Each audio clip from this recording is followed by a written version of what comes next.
Hello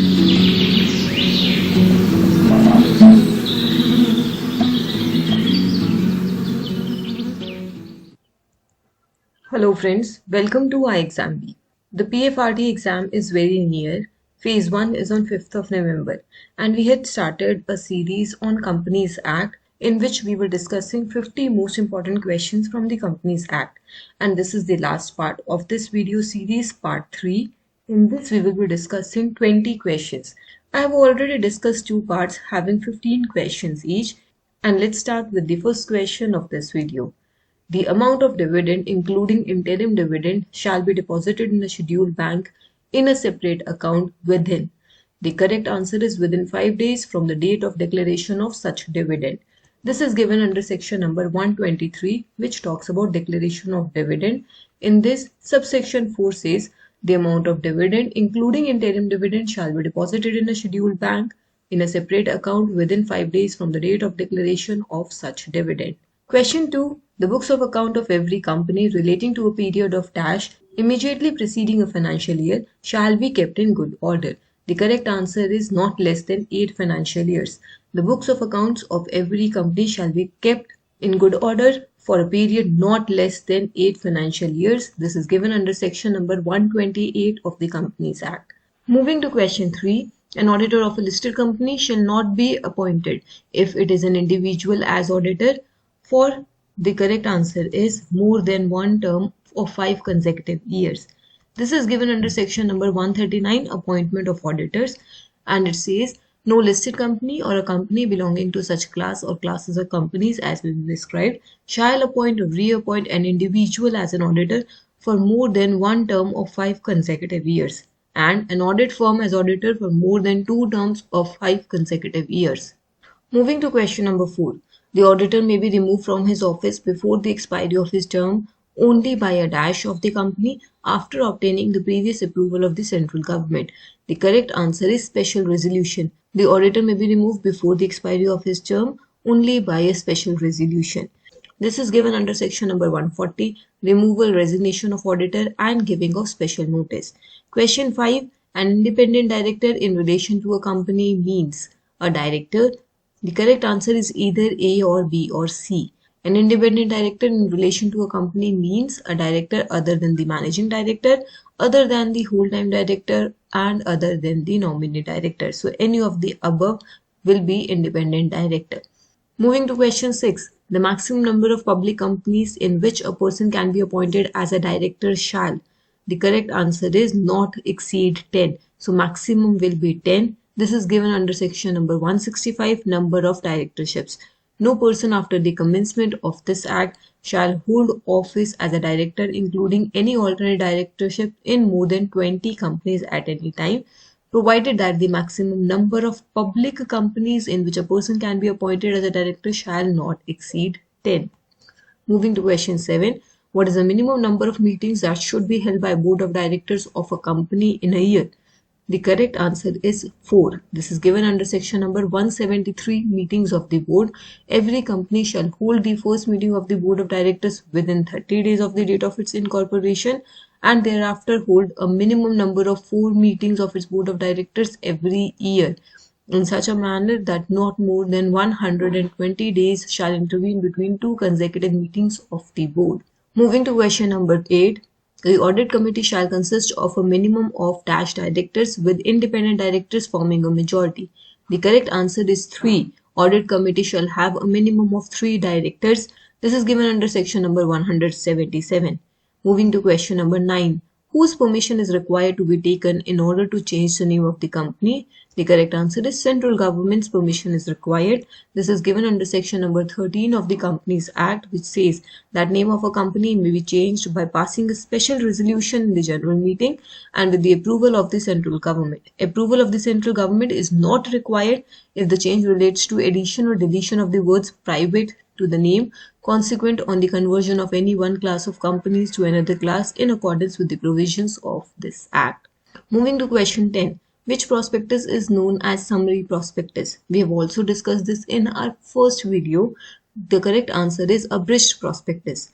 This is given under Section 2, subsection 1. A bridge prospectus means a memorandum containing such salient features of a prospectus as may be specified by the Securities and Exchange Board of India by making regulations in this behalf. The summary prospectus is a bridge prospectus. It is attached to the application form, giving a gist of the entire prospectus.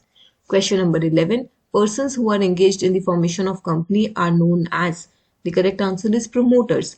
This is given under section number 2, subsection 69.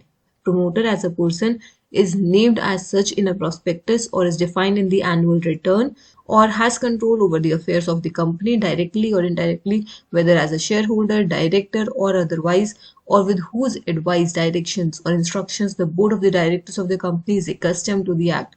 It is not to apply to a person who is acting merely in a professional capacity. So if an auditor is appointed for a company, any professional person is appointed, he will not be called a promoter. This is the criteria for a person who can be a promoter to a company.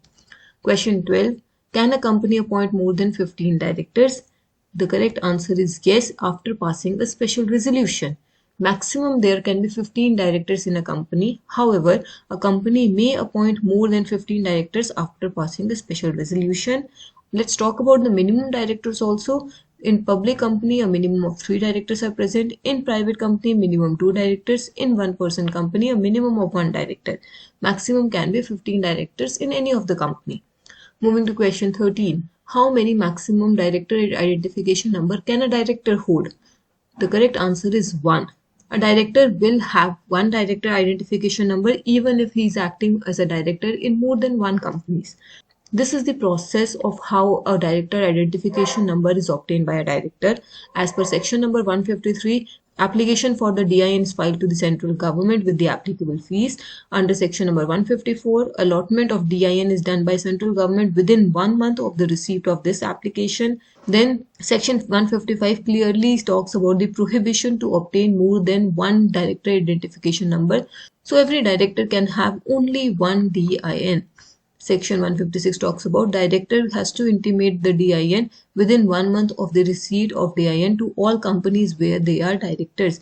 So once they have received this DIN, they have to tell their DIN, director identification number, to all the companies.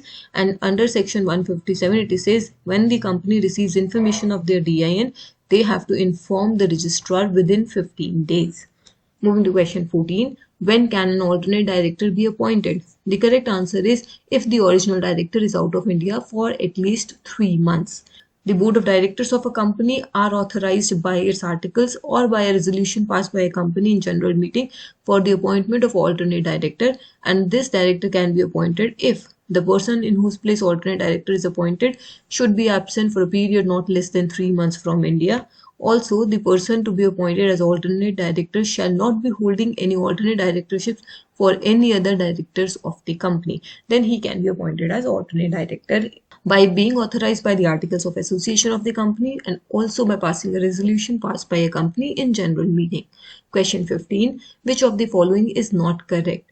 The correct answer is appeal against NCLAT decision can be filed within 30 days to the Supreme Court. In actual, this period is of 60 days. Other than that, all the other statements are correct. NCLT's president's maximum age can be 67 years. NCLAT can hear appeals against NCLT and NFRA. Appeal against NCLT can be filed within 45 days to NCLAT. However, from NCLAT, the appeal lies to Supreme Court within a period of 60 days. Moving to question number 16. If a company does not receive the minimum subscription amount within dash days, it should refund money received from the applicants. The correct answer is within 30 days. If the company does not receive minimum subscription amount within 30 days, they should refund all the money of the applicants. This is given under section number 39, subsection 13 of the Companies Act. If the stated minimum amount has not been subscribed and the sum payable on application is not received within a period of 30 days, from the date of issue of the prospectus or such other period as may be specified by SEBI, the amount shall be returned within such time and manner as may be prescribed. Moving to question number 17. Sweat equity shares allotted to employees shall be logged in for. The correct answer is 3 years. Sweat equity shares are logged in for a period of 3 years.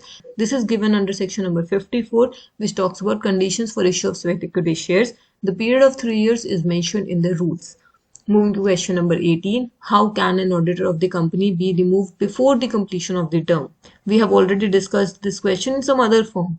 The auditor of a company can be removed by passing a special resolution with prior approval of the central government. This is given under section number 140 subsection 1. The auditor appointed under section number 139 may be removed before the expiry of his term by a special resolution after obtaining the previous approval of the central government. Moving to question number 19, which companies cannot make political contributions under section 182 of the Act? The correct answer is both 1 and 2. A government company, also any company which has been in existence for less than 3 financial years. These companies cannot make political contributions. This is given under section number 182. Any company can make a political contribution to any political party, provided a resolution for making such contributions is passed at the meeting of the board of directors. Companies that cannot make political contributions are government companies and any company which has been in existence for less than 3 financial years. Now moving to the last question of this video, in fact the last question of this series, which committee recommended the setting up of National Company Law Tribunal and NCLAT? The correct answer is Audit Committee. The idea of setting up NCLT was proposed for the first time by Justice Audit Committee constituted in 1999 to examine the laws relating to insolvency and winding up of the companies. The committee recommended the setting up of National Tribunal. The Companies Second Amendment Act 2002 provided for the setting up of NCLT and NCLT to replace the existing Company Law Board and Board for Industrial and Financial Reconstruction.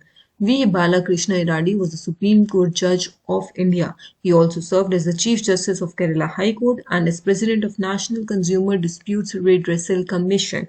Now that is all in this video series. I hope this gave you a good revision. There can be a many lot questions formed, so read your act thoroughly, read the topics thoroughly. If you have any queries or any suggestions, you can write them down in the comment below. At ixamBee, we help you unfold your potential. ixamBee aim to help you prepare for the exam 50% faster. If you have any further queries, you can also reach out to us on this number. Subscribe to our channel. Thank you.